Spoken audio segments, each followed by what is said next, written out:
இந்த கதையில் வரக்கூடிய ஒரு கதாபாத்திரத்துடைய பேர் என்னன்னு இந்த கதையில் வந்து தெளிவாக சொல்ல மாட்டாங்க. அதனால் அவர் பேர் வந்து நம்ம கதை சொல்லி அப்படின்னே வச்சுக்கலாம். திருவிதாங்கூர் நேசன் அப்படிங்கிற ஒரு தினசரி பத்திரிக்கை. அவங்க அப்பா வேலை செஞ்ச காலத்திலேருந்தே ஒரு ஆயில் சந்தாவை கட்டிட்டு அவங்க வந்து அந்த பத்திரிக்கை வந்து வாங்கி படிச்சுட்டு இருக்காங்க. அப்படி ஒரு நாள் அந்த பத்திரிக்கை படிச்சுட்டே இருக்கும்போது அந்த பத்திரிகையில் இருக்கிற ஒரு ஆசிரியர் வந்து அவங்க வீட்டுக்கு வராங்க. இது மாதிரி விஷயத்தை கேள்விப்பட்டீங்களா அப்படின்னு சொல்கிறாரு. என்னென்னு கேட்கும்போது இந்த மாதிரி மரியம்மை அப்படிங்கிற ஒரு பொண்ணு ஒரு நம்ம ஊர் சங்கத்தில் வந்து 21 நாள் வந்து அடைச்சி வச்சு நம்ம ஊரில் யாரெல்லாம் பெரிய மனுஷன் இருக்கிறாங்களோ அவங்களாம் வந்து அந்த பொண்ணு வந்து யூஸ் பண்ணியிருக்காங்க. 21 நாள் நரகத்தில் இருந்த அந்த பொண்ணை போலீஸ்காரங்களும் நாங்கள்லாம் சேர்ந்து ரெஸ்கியூ பண்ணோம். இப்போ வந்து அவளுக்காக நியாயம் வாங்கி கொடுக்கறதுக்காக கோர்ட்டு கேஸுன்னு போயிட்டுருக்கோம் அப்படின்னு சொல்கிறாங்க. இதை கேட்ட கதை சொல்லிக்கு தினசரி வர ஒரு நியூஸ் மாதிரி அதை வந்து அவர் கடந்து போயிடுறாரு. அந்த ஆசிரியர் அவர் வீட்டு விட்டு போனதுக்கு பிறகு கை கால் கழுவுறதுக்கு பல்லு தேய்க்கிறதுக்காக வீட்டோட பின்னாடி பக்கம் போகிறாரு. பக்கத்து வீட்டில் ஒரு பெண்ணை பார்க்குறாரு. தினமும் வந்து அந்த வீட்டை அவர் பார்க்குறது வழக்கம், எதாச்சியாக பார்க்குறது வழக்கம். ஆனால் அந்த வீட்டில் அந்த பொண்ணை அவர் பார்த்ததே கிடையாது. இன்றைக்கி இந்த பொண்ணு புதுசாக இருக்காரு, யார் இவோ அப்படின்னு இவர் பார்த்துட்டே இருக்கும்போது சடனாக அந்த பொண்ணு வந்து இவர்கிட்ட பேச ஆரம்பிக்கிறா. சார், இது மாதிரி 2 நாளைக்கு முன்னாடி வந்த பத்திரிக்கை வந்து உங்ககிட்ட இருக்குதா? நீங்கள் வந்து தினமும் வந்து பத்திரிக்கை படிக்கிற ஆளுன்னு நான் கேள்விப்பட்டேன். அதனால் 2 நாளைக்கு முன்னாடி இந்த பத்திரிக்கை இருந்தால் கொஞ்சம் கொடுங்களேன், நான் படிச்சுட்டு தரேன் அப்படின்னு கேட்குறா. இவர் வந்து சரி கேட்குறாளேன்னு போய் 2 நாளைக்கு முன்னாடி வந்த பத்திரிக்கையை எடுத்துகிட்டு வந்து அவகிட்ட கொடுக்குறா. அவள் வாங்கி பார்த்துட்டு இப்படி ஒரு ஃபோட்டோவை போட்டானே அப்படின்னு அவள் திட்டுறா அந்த ஃபோட்டோகிராஃபரை பார்த்து. என்ன நீ ஒரு வாங்கி பார்த்தா அந்த பத்திரிக்கையில் இவளோட ஃபோட்டோ தான் இருக்குது, யாருன்னு கேட்டதுக்கு நான் தான் அந்த மரியம்மை அப்படின்னு சொல்கிறா. என்னங்க இதில் பார்க்குறதுக்கு அடையாளமே தெரியாமல் இருக்கிறீங்களேன்னு கேட்கும்போது, ஆமாங்க நான் வந்து கோர்ட்டில் போய் திடீர்னு என்ன பண்ணார், ஃபோட்டோகிராஃபரை கூப்பிட்டு இது அங்கே போய் நில்லு நான் அவனை ஃபோட்டோ எடுக்கிறேன்னு சொல்லிட்டு ஃபோட்டோ எடுத்துட்டாரு. நான் நல்லாவே ட்ரெஸ்ஸே பண்ணலன்னு சொல்லிட்டு அந்த பத்திரிக்கையில் வர அந்த செய்தியை காட்டிலும் தன்னை வந்து நல்லா எடுக்காமல் போயிட்டாங்களே அப்படிங்கிற வருத்தம் தான் அவளுக்கு வந்து அதிகமாக இருக்குது. இந்த கான்வர்சேஷனில் அந்த மரியம்மை மீதான ஒரு ஒரு ஒரு ஈடுபாடுன்னு சொல்ல முடியாது, ஒரு ஈர்ப்பு வந்து அவனுக்கு ஏற்படுது. அதன் பிறகு அவள் கூட வந்து இன்னும் கொஞ்ச நேரம் வந்து பேச முடியுமா அப்படின்னு இவன் ஆசைப்படுறான். அவளுக்கு நடந்த அந்த கொடுமைகள்லாம் வந்து கேட்டு தெரிஞ்சுக்கணும் அப்படின்னு நினைக்கிறான். பட் ஆனால் நம்ம பேச ஆரம்பித்தோம்னா பார்க்குறவங்க ஏதாவது சொல்லுவாங்களோ, இல்லை இவளே வந்து நம்மளை ஏதாவது வந்து கேட்டுருவாளோ நினச்சிடுவாளோ அப்படிங்கிறதுக்காக அவங்ககிட்ட எதையும் பேசாமல் அந்த இடத்துலேருந்து கடந்து போயிடுறான். ஒரு 2 நாள் கழித்து அவனோட இந்த கதை சொல்லியோட மனைவி என்ன பண்ணுறா, அந்த மரியம்மை கிட்ட போய் பேசுகிறா. இந்த மாதிரி விஷயம் தெரியுமான்னு சொல்லிட்டு கேட்குறாங்க. என்ன விஷயம்னு சொல்லும்போது இந்த மாதிரி அந்த பொண்ணு எப்படி அந்த அந்த அந்த அந்த இடத்துக்கு போனால், எப்படி அங்கே 21 நாள் வந்து அடைப்பட்டா, அங்கே என்னென்ன மாதிரியான கொடுமைகள்லாம் அவள் அனுபவிச்சா, இது எல்லாமே அவனுடைய மனைவி வந்து மரியம்மைங்கிட்ட டீட்டெயிலாக கேட்டு வந்து இவங்கிட்ட சொல்கிறா. அப்படி அவள் என்னென்ன கொடுமைகள்லாம் வந்து அங்கே அனுபவிச்சா, அதன் பிறகு வந்து அந்த அவள் நியாயத்துக்காக போடப்பட்ட கேஸு அவளுக்கு வந்து நியாயத்தை வாங்கி கொடுத்துதா, இப்படி பல கேள்விகளுக்கு பதில் சொல்கிற ஒரு புத்தகம் தான் சுந்தர ராமசாமி அவர்கள் எழுதிய திரைகள் 1000 அப்படிங்கிற இந்த புத்தகம். புத்தகங்களை நேசிக்கும் வாசிக்கும் நேர்மை தமிழர்களுக்கு வணக்கம். வழக்கம் போல் உங்களுக்காக ஒரு நல்ல புத்தகத்தை தேடி கண்டுபிடிச்சு கொண்டு வந்திருக்கேன். அந்த புத்தகம் தான் சுந்தர ராமசாமி அவர்கள் எழுதிய திரைகள் 1000 அப்படிங்கிற இந்த புத்தகம். இந்த புத்தகத்தை நான் வாசிக்கிறதுக்கு முன்னாடி ஒரு விஷயத்தை நான் உங்களுக்குள்ள சொல்ல விரும்புகிறேன். ஏன்னா இந்த புத்தகம் வந்து படிக்கிறதுக்கு ரொம்ப கஷ்டமாக இருக்கும். கிட்டத்தட்ட ஒரு ஒரு ஒரு 78 பக்கம் இருக்குன்னு நினைக்கிறேன், எனக்கு தெரியல, ஒரு ரஃபாக சொல்கிறேன். ஒரு 78 பக்கம் இருக்கிற ஒரு புத்தகம் அது. ஆமாம், 78 பக்கம் இருக்கிற ஒரு புத்தகம் அது. இந்த புத்தகத்தில் ஒரு 50 பக்கம் வந்து உங்களுக்கு சுத்தமாக புரியாது. எதுக்கு இந்த புத்தகத்தை படிக்கிறோம், பேசாமல் இது எடுத்து வச்சிடலாமா அப்படின்லாம் உங்களுக்கு தோணும். எனக்குமே அப்படி தோணி இருக்குது. என்ன ஒரு கதைப்போக்கே வந்து சரியாக இல்லையே, தேவையில்லாத விஷயங்கள்லாம் பேசினிருக்காங்க அப்படிங்கிற மாதிரி தான் எனக்கு தோணுச்சு. நான் நிறைய புத்தகங்களை படிச்சுட்டு ரிவ்யூ பண்ணக்கூடாதுன்னு நினச்சிருக்கேன். அப்படிப்பட்ட ஒரு புத்தகமாக அது இருக்குன்னு நினச்சேன். சரி 50 பக்கம் படிச்சுட்டோம், இன்னும் 20 பக்கம் படிச்சுட்டு இதை தூக்கி வச்சுருவோம், இது ரிவ்யூ பண்ண வேணாம் அப்படின்னு தான் நினச்சேன்.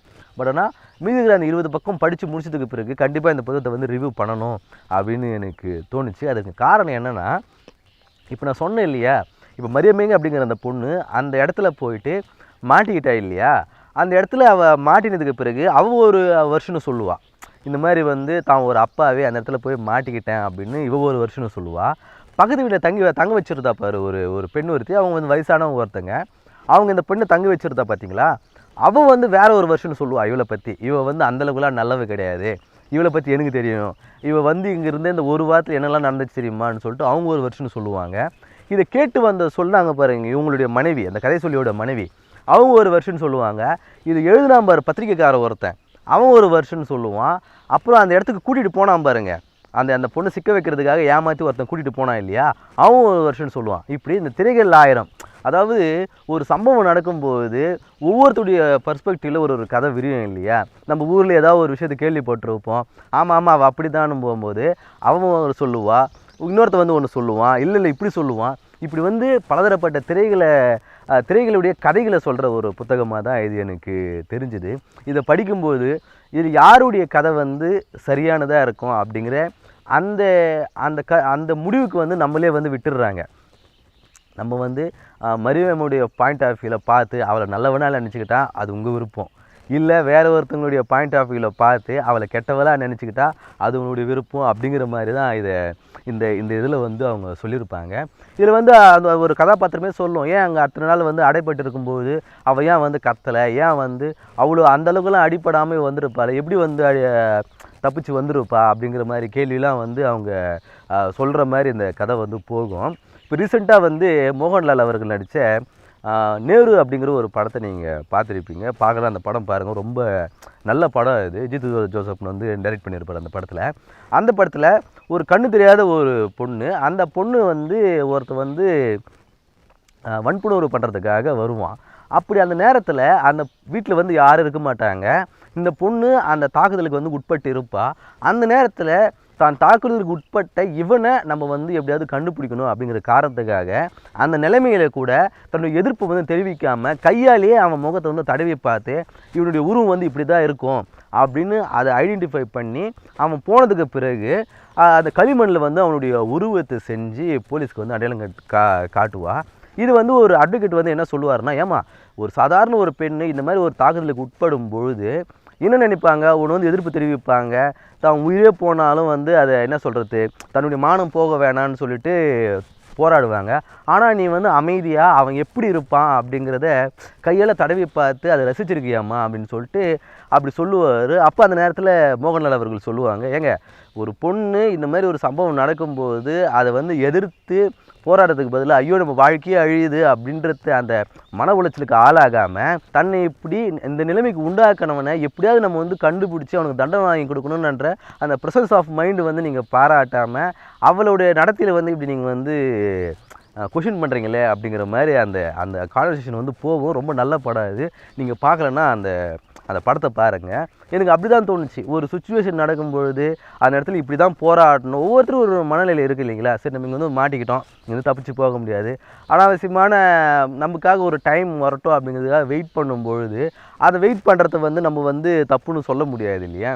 ஸோ இப்படி எனக்கு தோணுச்சு இந்த கதையை படிக்கும்போது, அதோடு என்னால் ரிலேட் பண்ணி பார்த்துக்க முடிஞ்சுது. ஸோ உங்களுக்கு இந்த புத்தகம் வாசிக்கும்போது எப்படி இருந்தது அப்படின்னு சொல்லுங்கள். கொஞ்சம் கஷ்டமாக இருக்கும் இந்த புத்தகத்தை படிக்கும்பொழுது, என்ன சொல்கிறது, யார் எந்த விஷயத்தை சொல்கிறாங்க அப்படிங்கிறதெல்லாம் உங்களால் அதை படித்து புரிஞ்சுக்கிறதுக்கு கொஞ்சம் கஷ்டமாக இருக்கும். பட் ஆனால் கடைசியாக புத்தகத்தை வாசித்து முடிக்கும் பொழுது ஒரு நல்ல ஒரு அனுபவத்தை கொடுக்கும். அதில் எந்த மாற்று கருத்துமே கிடையாது. ஸோ அந்த பொறுமை உங்களுக்கு இருந்துச்சுன்னா இந்த புத்தகத்தை வாங்கி படித்து பாருங்கள். சுந்தர ராமசாமி அவர்கள் எழுதிய திரைகள் 1000 அப்படிங்கிற இந்த புத்தகத்துடைய விலை வந்து 100 ரூபா. 79 பக்கங்கள் கொண்ட இந்த புத்தகத்தை வந்து காலேஜோட பதிப்பகம் வந்து வெளியிட்டிருக்காங்க. நல்ல ஒரு கதையை படித்த ஒரு திருப்தி வந்து உங்களுக்கு கிடைக்கும். சமுதாயத்தை பார்க்கக்கூடிய ஒரு நம்மளுடைய பார்வை வந்து இந்த புத்தகம் வாசித்து முடிச்சதுக்கு பிறகு நமக்கு மாறும் அப்படின்னு நான் நினைக்கிறேன். எனக்கு பர்சனலாக வந்து அதுமாரி ஃபீல் ஆகிடுச்சு. நீங்கள் பிக் பாஸ் பார்க்குற ஆளாக இருந்ததுன்னா உங்களுக்கு அது தெரியும். பிக் பாஸ் பார்க்குறதுக்கு முன்னாடி நம்ம யாராவது ஒருத்தர் ஏதாவது நம்மகிட்ட ஒன்று சொன்னோன்னா நம்ம இப்படியே போயிட்டு அதை இன்னொருத்தர் சொல்கிறத வந்து நம்ம வாடிக்கையாக வச்சுட்டு இருப்போம். அதாவது அந்த காசிப் பேசுகிறது இல்லையா, அது வந்து பிக் பாஸில் அதை அப்படியே பார்க்கும்பொழுது நம்ம இந்த காசிப் பேசுறதுனால எப்படிலாம் வந்து சண்டை வருதுன்றத நாம் அந்த இடத்துல புரிஞ்சுக்கிறோம் இல்லையா. அது மாதிரி தான் வந்து இந்த புத்தகம் வாசிக்கும் போது எனக்கு தெரிஞ்சுது. நிறைய வெர்ஷன் ஆஃப் ஸ்டோரிஸ் நம்ம கேட்டாலும் நம்மளுடைய ஐக்யூக்கு தகுந்த மாதிரி அதை வந்து நம்ம புரிஞ்சுக்கணும் அப்படிங்கிற மாதிரி எனக்கு இது தோணுச்சு. என்னுடைய அறிவுக்கு அதுதான் ஏட்டுச்சு. நீங்கள் படித்து பார்த்துட்டு உங்களுக்கு என்ன கருத்து தெரியுது அப்படிங்கிறத வந்து கீழே வந்து கமெண்ட்டில் சொல்லுங்கள். அப்படி நம்மளால் புரிஞ்சிக்க முடியல அப்படின்னா இதில் வந்து முன்னுரையே வந்து கொடுத்துருக்காங்க. அந்த முன்னுரை வாசிக்கும்போது இந்த கதையை இன்னுமே நம்மளால் வந்து அண்டர்ஸ்டாண்ட் பண்ணிக்க முடியும்னு நினைக்கிறேன் நான். நீங்கள் கதையை வாசிச்சுட்டு அதுக்கப்புறம் வந்து முன்னுரையை படிங்க. ஏன்னா முன்னுரையில் நிறைய ஸ்பாய்லர் இருக்குது. அதனால் இன்னொன்று வந்து புரியாது. நான் முன்னுரையை படிச்சுட்டு கதையை படித்தேன், திரும்பவும் வந்து முன்னுரையை படிக்கும்போது தான் எனக்கு வந்து அந்த முன்னுரை பிடிச்சது. அதனால் நீங்களும் அதை ட்ரை பண்ணுங்கள். ஸோ நன்றி.